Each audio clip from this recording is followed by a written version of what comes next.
के लिए पढ़ाई का इंतज़ाम है। मदरसे के पास एक डाक खाना है। इससे थोड़ी दूर पर एक अच्छा सा अस्पताल भी है। गांव के बीच में पंचायत घर है। इसको कैसा पढ़ना? पंचायत।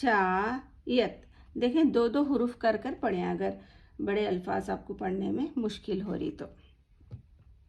अस्पताल, ठीक है, अस्पताल।